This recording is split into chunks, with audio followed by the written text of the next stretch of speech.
আজি আপোনালোকক জনাবলৈ বিচাৰিছো ভগৱান বিষ্ণু আৰু ধনৰ আৰাধ্য দেৱী লক্ষ্মী গোসাঁনীৰ বিষয়ে এনে কিছু কথা যাৰ বিষয়ে হয়তো ইমান দিনে আপোনালোকে জনা নাছিল।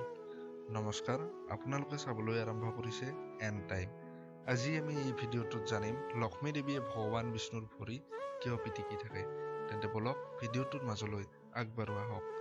আপোনালোকে হয়তো মন কৰিছে ভগৱান বিষ্ণুৰ ছবিসমূহত প্ৰায়ে লক্ষ্মী দেৱীক তেওঁৰ ভৰিত মালিচ কৰি থকা দেখা যায়। ইয়াৰ আঁৰত কি কাৰণ নিহিত থাকিব পাৰে সেই বিষয়ে আপুনি কেতিয়াবা ভাবি চাইছেনে? হয়তো বহুতেই ভাবে যে নাৰীৰ স্থান সদায় পুৰুষৰ তলত, সেয়ে দেৱী হলেও লক্ষ্মী মাক এনেদৰে ভগৱান বিষ্ণুৰ চৰণ যুগলতহে দেখা যায়। কিন্তু সেইটো ইয়াৰ প্ৰকৃত কাৰণ নহয়। লক্ষ্মী দেৱীয়ে ভগৱান বিষ্ণুৰ ভৰি পিটিকি থকাৰ আঁৰত আছে আন এক কাৰণহে। শাস্ত্ৰৰ মতে মহিলাৰ হাতত দেৱগুৰু বৃহস্পতিয়ে বাস কৰে, বিপৰীতে পুৰুষৰ ভৰিত দৈত্যগুৰু শুক্ৰাচাৰ্যই বাস কৰে। সেয়ে যেতিয়াই কোনো মহিলাই পুৰুষৰ ভৰি পিটিকি দিয়ে তেতিয়াই দেৱ আৰু দানৱৰ মিলন হয় আৰু ইয়াৰ ফলত উক্ত পৰিবাৰলৈ ধনৰ সোঁত বয়। আন এক পৌৰাণিক আখ্যানৰ মতে লক্ষ্মীৰ এগৰাকী ভগ্নী আছিল।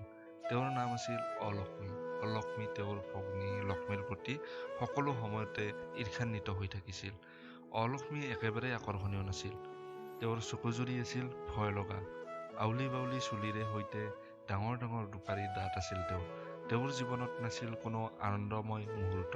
সেয়ে তেওঁ ভগ্নী লক্ষ্মীক ঈৰ্ষা কৰিছিল আৰু প্ৰায়ে লক্ষ্মী য'তেই থাকে তালৈকে ঢাপলি মেলিছিল। ভগ্নীৰ এই কথা অলপো পচন্দ কৰা নাছিল লক্ষ্মী মাই। লক্ষ্মীক ক্ৰমাৎ অতিষ্ঠ হৈ পৰিছিল। অলক্ষ্মীক টানকৈয়ে কৈছিল, তুমি মোক আৰু মোৰ স্বামীক কিয় অকলে এৰি নিদিয়া? আমাক কিয় শান্তিৰে থাকিব নিদিয়া?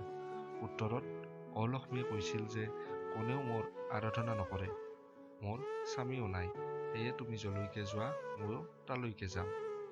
অলক্ষ্মীৰ কথাত লক্ষ্মী দেৱী ক্ৰোধান্বিত হৈ পৰিল আৰু আৱেগৰ বশৱৰ্তী হৈ ভগ্নী অলক্ষ্মীক এই শাপ দিলে যে এতিয়াৰে পৰা তোমাৰ স্বামী হব মৃত্যুৰ দেৱতা, আৰু য'তেই কুৎসা, ঈৰ্ষা, লালসা, আলস্য, ৰোষ আদি থাকিব তাতেই তুমি থাকিবা। ইয়াৰ পিছৰে পৰা ভগৱান বিষ্ণুৰ চৰণ যুগলৰ কাষত বহি লক্ষ্মীয়ে তেওঁৰ চৰণৰ আৱৰ্জনাবোৰ পৰিষ্কাৰ কৰি ৰাখিবলৈ আৰম্ভ কৰিলে, যাতে অলক্ষ্মী তেওঁৰ স্বামীৰ কাষ চাপিব নোৱাৰে। এনেদৰেই অন্য স্ত্ৰীৰ পৰা স্বামীক দূৰ কৰি ৰখাৰ চেষ্টাত নিমগ্ন হল দেৱী লক্ষ্মী।